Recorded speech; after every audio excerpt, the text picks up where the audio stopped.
Hello, welcome to Yoga for Scattered Minds. So, what I want to do today is give you a little yoga practice. That's what they call it in yoga instead of like a yoga workout. They say a yoga practice because I guess you're practicing how to calm your mind. But some people say, I like my mind. I like it, going in all directions. Some people don't like that. They like their energy. They don't want to calm their energy. You'll still have energy, believe me. But what we're going to do is do this yoga class. Feel free to change up any of the poses from what I'm doing. Like if I'm doing something and you're like, this doesn't really work for me, feel free to do something different. The most important thing is that you're doing something that feels good in your body, that feels relaxing. Maybe it'll be a little strengthening too, depending on what you've done before. But it's going to give you a chance just to get a break from everything else. So it's like while you're on the mat, it's your little vacation. It's like your little retreat. It's an opportunity not only to let go of whatever was happening before you got on your mat, but it's also an opportunity to learn how to notice what's happening in your mind. Because we do notice it sometimes during the day, for sure. But it's a practice for me. That's what it is realizing, oh, my brain's just going off in this direction, noticing that and deciding what to do with it. And usually in a yoga class, what you decide to do is think about your breathing again, think about how your body feels, just relax, or the things that a yoga teacher might say. If it's really important what you're thinking about, that's okay. It's not like you always have to send your thoughts away, but if they're just kind of wasting your time, if it's not getting in the way of something, I always think of like you're walking by some people and you overhear a conversation. When you start to notice that with your own thoughts, then you say, do I want to stay here? Do I want to listen some more? Is this important? Or do I want to just keep walking? Do I want to just kind of go away from that? And obviously we're not going to walk away from our thoughts, but we can kind of send them away. Just kind of, I'm going to do something else right now with my mind.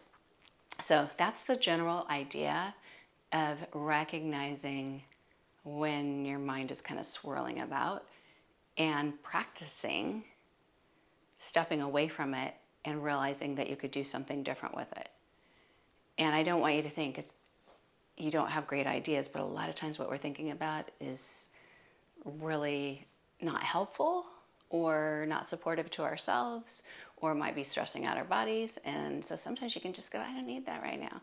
Other times I've been in a yoga class where I've had my like an epiphany idea, and I think, oh my goodness, like I wouldn't have even thought of doing that if I wasn't here right now. That's okay too. You might just clear out the clutter enough that something really important comes to your mind and you think, I need to do that. So anyway, that's the general idea.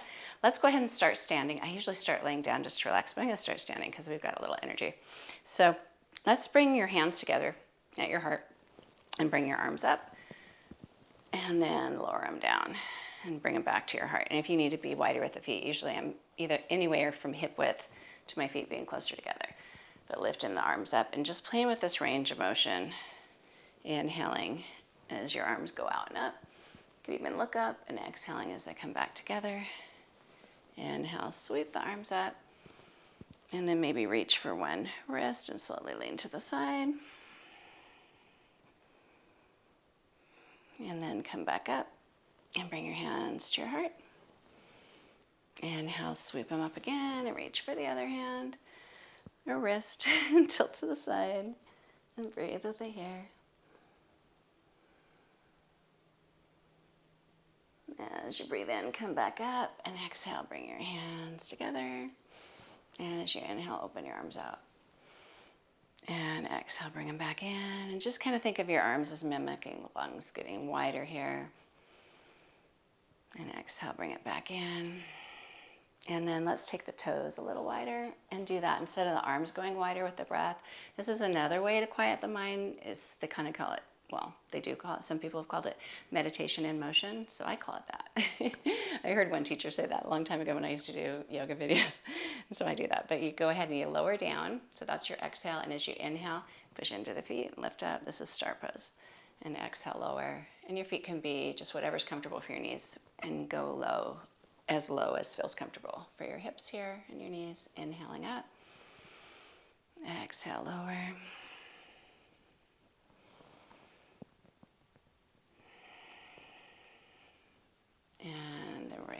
arms out, and we'll bend at the elbows.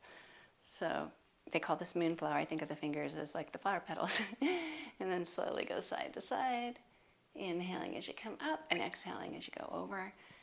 And you're trying to smooth out this movement. You don't go so fast that momentum's taking over. It's slow and controlled. But they're also fast enough that you're making it through those little sticky points. And you can keep the arms wide, or you can lengthen out in the arms and get into those shoulders a little more.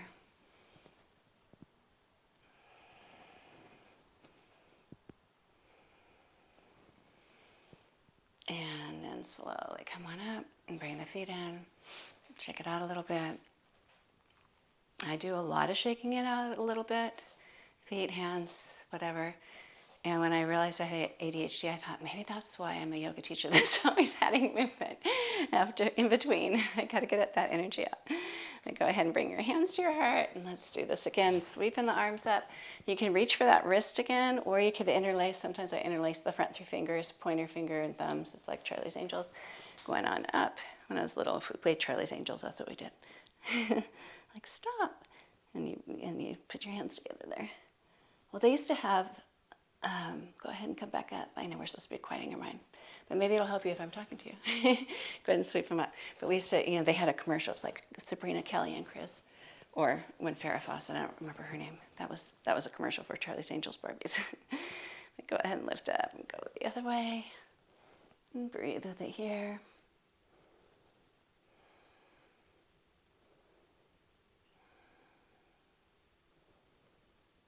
And come on up and bring your hands to your heart. And then open the arms out wide. And reach behind. And you can either interlace the fingers and open here, or you could even do reaching for elbows. And opening up here.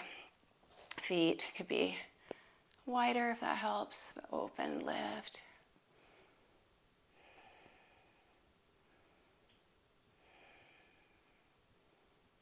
And then an option to come into a forward fold, hinging at the hips and going to whatever feels okay for you. Lowering down, my feet are a little wider. But feel free to soften the knees if it's not feeling great in your back, or come up a little higher. Breathe slowly here. And then push into the feet and come on up. And release the hands, and whatever I do, one side, I like to do the other side. So if you're reaching back, whatever arm's dominant, you could do that. Or if you're interlaced here, have the other finger in front. So you'll know what your go-to is. Find the other one. And you could even go wider this time with the feet. Heels out as wide as the small toes gives a little more room in that hip joint to come forward. So play with that, whatever width works for you there. Slowly coming forward. And it's not about how far you go forward, it's just finding where you're getting a nice release there. And then once you've found your place in the pose, breathing nice and slowly here, relaxed in the face. And if you tend to keep the forehead up, which I've done before, just let your chin come in a little bit so your neck's relaxed and it's following that gentle curve at the top of the spine.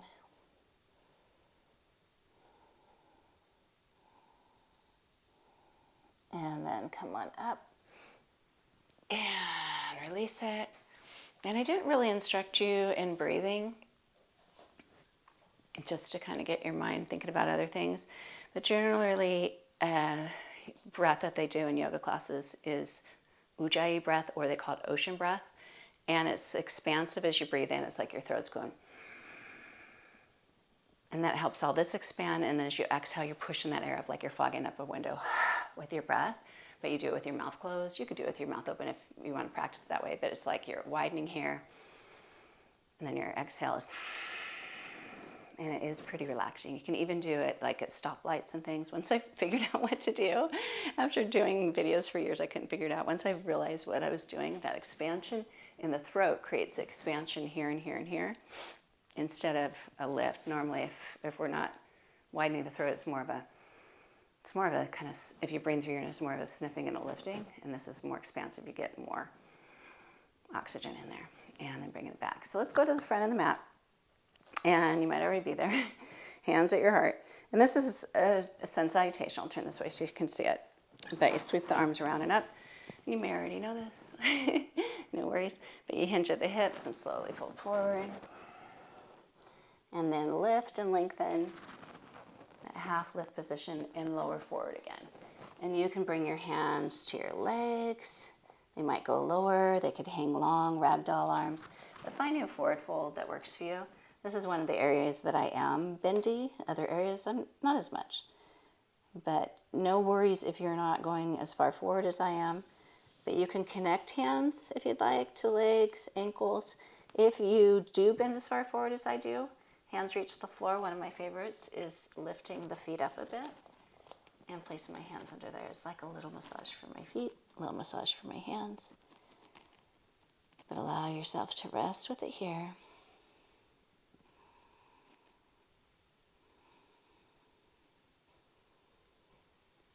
Feeling that expansion in the upper body as you breathe in. Relax a little more as you breathe out.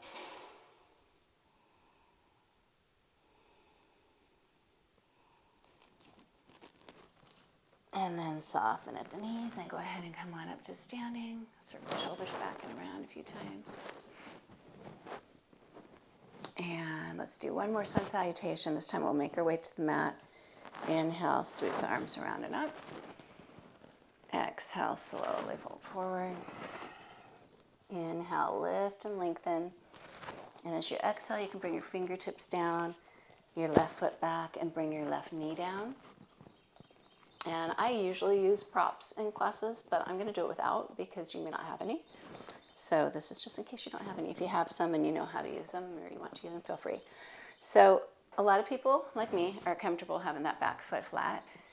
And you could come up to your low lunge like this. Could use something for balance. Blocks are nice for balance too, so if you've got furniture nearby. But you're opening here in this left hip flexor. You could breathe with it here, whether the hands are low or coming on up. If you're not comfortable with that back foot flat, you could tuck the toes. It will stretch the toes a lot. Just lifting up here. And again, if you've got knee issues, you've got anything that you need to personalize for yourself, feel free to do something different. And then lower your hands down and tuck the toes in back and step the front foot back. Downward facing dog. The hands are wide on the mat. Oops.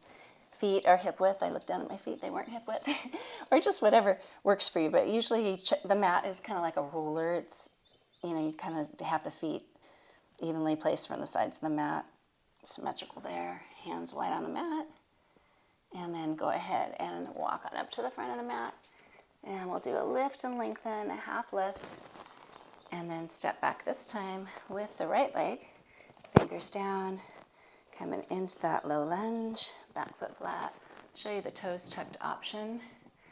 Also a lot of benefits to that. I find it harder to balance. So feel free to do it with that. I'm going to do it this way. But arms lifted. Lifting up at the heart. Taking a few breaths.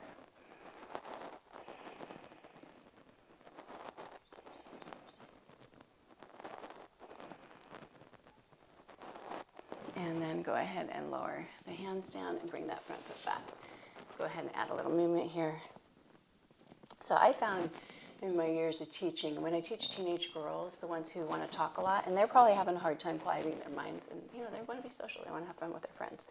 Usually when I teach them something more advanced, if I say, don't get on your phones or stop talking, they don't listen to me, like in a big PE class.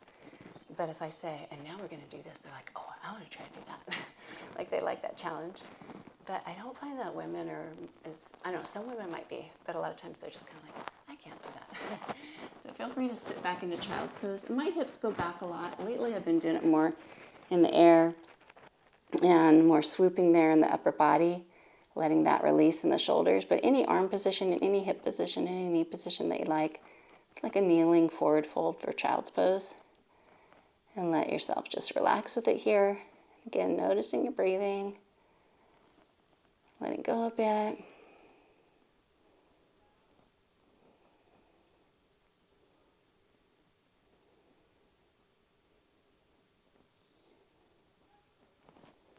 And then go ahead and come on up. How are we doing on time? It's not going to look. I'll just keep going.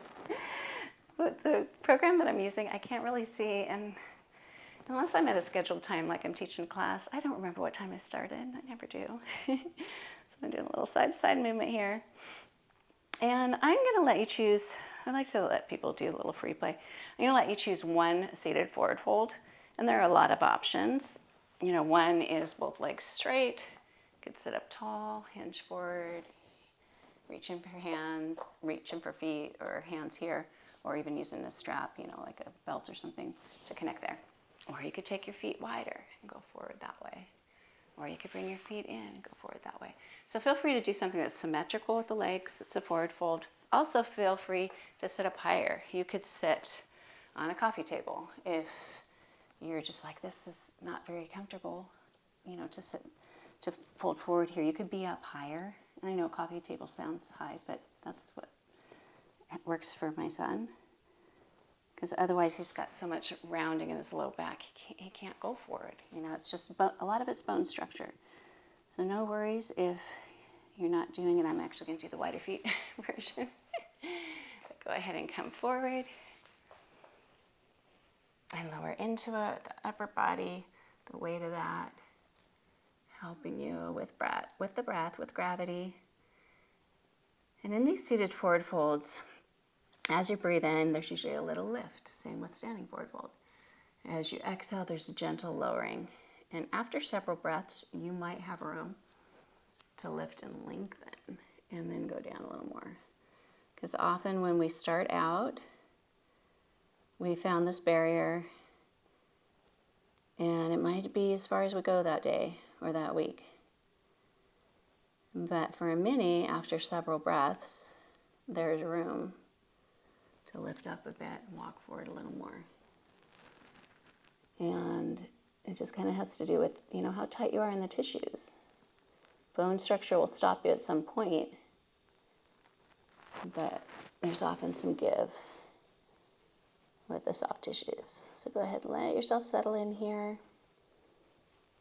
A few more breaths with your forward fold. Just give it a little time.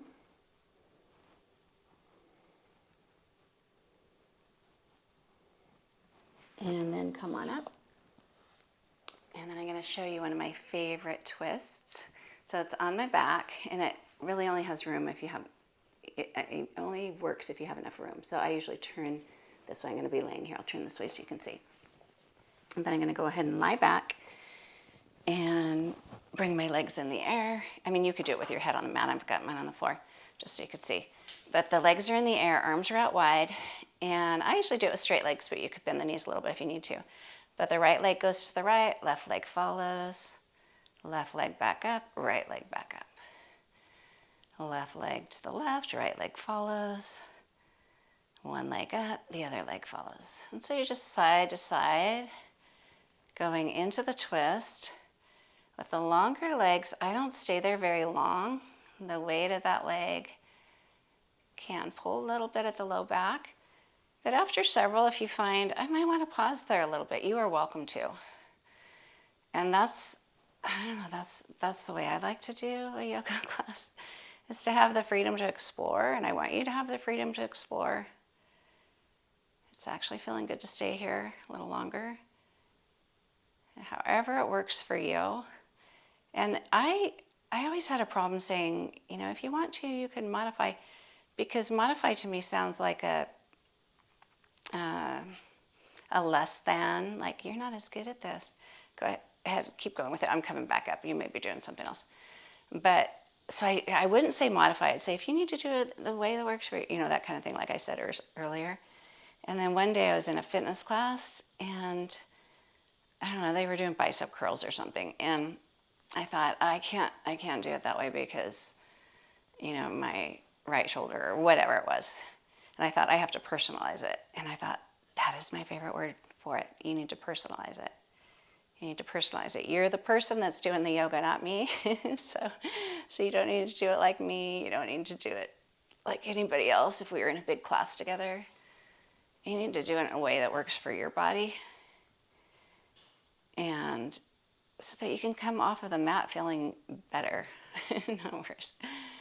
Go ahead and finish the second side, wherever you are with that. I'm going to get up. You don't have to get up unless you need to move on to your mat differently.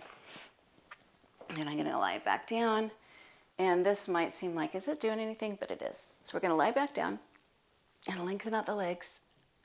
Oh, that is enough right there.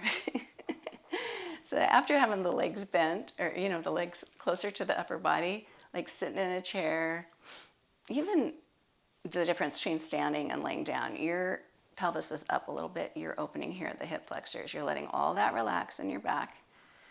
And you're letting that open in a gentle, supported way. And then you have an option to bring the arms long overhead or even bent, you know, more this diamond shape.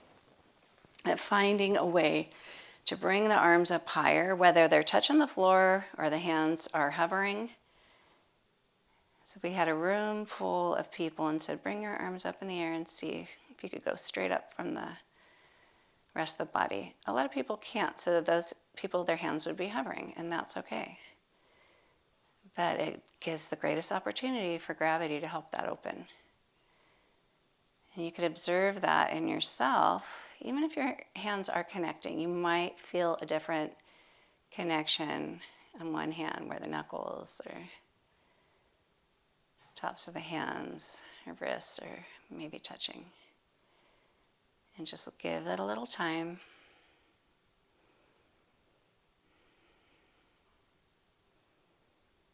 Let your face relax. Slow that breath. It doesn't have to be a certain timing, but it's just expansive for you on the inhale. For me, that's often maybe 4 or 5 counts, and you get to decide how long those counts are. And then you exhale maybe a little longer. And then go ahead and bring the arms forward and bring your feet in. And just take the arms a little bit wider. And we'll let the knees gently go side to side. And you could either stay here with the knees slowly going side to side, or you could add this element of lengthening out the top leg. I think of it like the can-can, and bringing the foot back in and going the other way. Hitting the cabinet, I'm going to turn.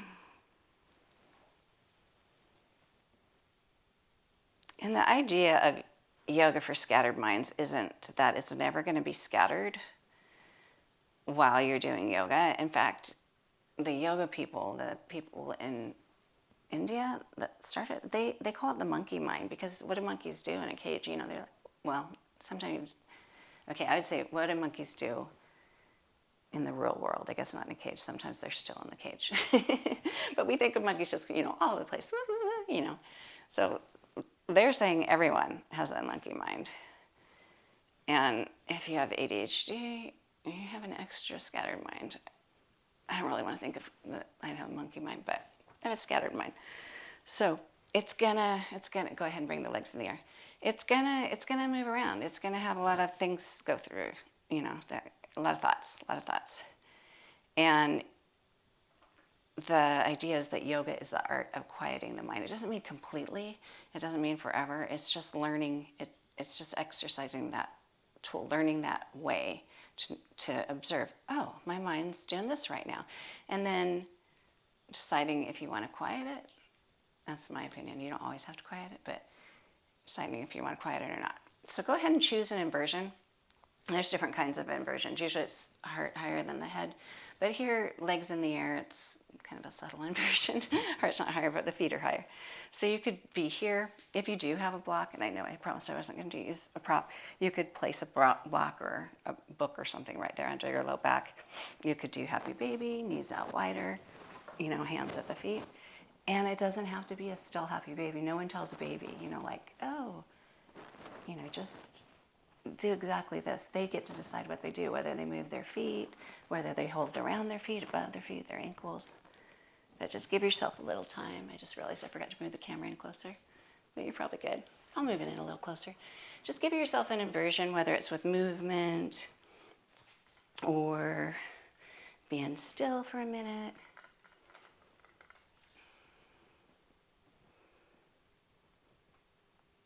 And give yourself a little time there.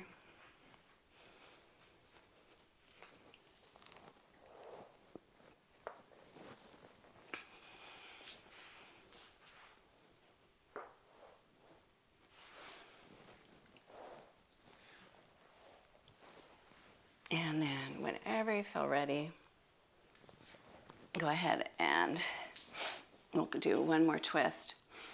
I'm moving my props now. You can see all my props there. And I'm trying to make this, I didn't make it perfect. I like it to like look perfect to you. So I got to let go of that, don't I? So that's what you're supposed to also learn in yoga, is how to let go of a thought. So my thought was, I got to make this look perfect so that's, that line's even all the way across. But I don't. And that's another thing I like doing. When I'm teaching yoga, I'm not doing it as much.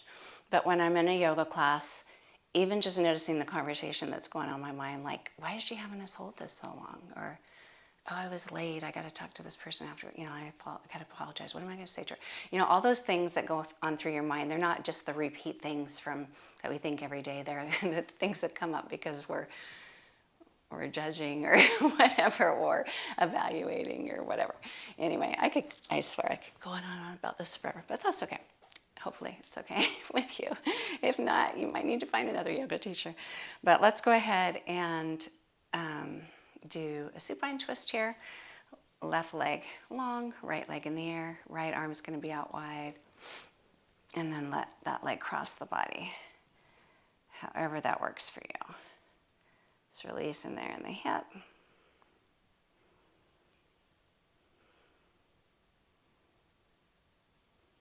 And then go ahead and bring that to center. Other leg in the air, other leg out long. Arm out wide, and bring that leg across the body. And then let yourself relax with it here.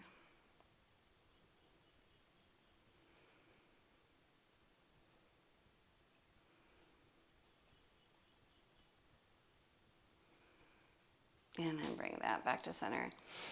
And then Shavasana, have you seen those shirts? I'm only here for the Shavasana. It tends to be a lot of people's favorite because it's the time that you just don't do anything but lay down. And your feet can be on the floor. They could be elevated a little bit, at the edge of a couch, or you can move your mat up to the wall, the legs up the wall. Just do them straight out today. But the idea is your body is still, and you're trying to let the thoughts be still.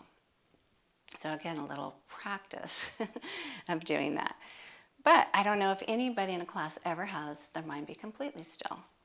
So don't feel bad if you do have thoughts that come up, or if you notice, oh gosh, I was just thinking about all this other stuff. No worries. It doesn't mean you're bad at yoga. It doesn't mean I can't do this. It means you are doing this. That's what it means. So it's just a practice. It's just noticing that, because then it's really helpful during the week.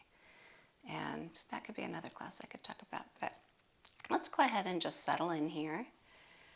Let your body relax. If you find it's not relaxed, you could add a little variation if you want in your body. But eventually you need to be still with it. So if it's as good as it gets, just let yourself close your eyes if you want to do that. Some people put something over their eyes. Having it be dark is helpful for relaxing. And just notice that rise and fall. Body lifting and lowering with the breath. And if you want to think of the breath as ocean breath, I often think of being at the beach. And as you breathe in, the upper body expanding is like that wave just rising up, getting bigger and bigger and bigger. And then the exhale is that wave crashing, and the water just expands out, and dissipates in the sand. So you could visualize that if you'd like, or anything else that helps you relax here. That expands, that rise and fall, the wave, and crashing on the sand, getting kind of smoother, smoother, smoother, until it's all gone.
very gradually, just add something subtle. It could be like a tiny bit of movement in your hands or your feet. You can stay with that as little or as long as you like. And notice what your body welcomes, or if it's resisting, if you need to be still longer. If you're just saying, no, why are we stopping? Ignore me, just stay there. That's fine too. You're gonna add any movement that you need. And then turn to the side if you're comfortable on your side. You can pause with it here a little bit. If you got a pillow nearby, you can put one under your head or between the knees. If you're like me, I sleep with like 5 pillows. And eventually you can come on up and add any more movement you might need. And just notice how you feel. It just gives you, a little pause from your day. And yoga doesn't have to be doing stretches or movements on your mat. It could be going for a hike and just getting into a different pattern of breathing, just relaxing, just letting go. In nature, going and sitting, watching, like if you have a beach or even a lake or a river or something, the sound of the water, those kinds of things can be relaxing. They're meditative because we just get into that more calming, relaxed state. It can be a lot of things. So don't feel like this is the only way I can do this, that I can practice this. It's just letting go. And I teach classes in a couple gyms, and a lot of times I'm trying to get things done at home and stuff, and I look forward to going there because it's just that break. And I think I'm really glad I have that today. Although sometimes I think, I got to get this done before then. But it is really nice, whether it's a formal class, and some are an hour. At yoga studios, they could be an hour and a half long. Maybe you need that big of a break. Maybe you only have 10 or 15 minutes and you just do part of a video, or you just lay down and do one of the things that you remember today because it felt really good. So anyway, that's it. I'm sure I could think of more to say, but that'll be it for today. So thanks so much for staying with me and learning a little bit more about how yoga can be calming for a scattered mind. Bye.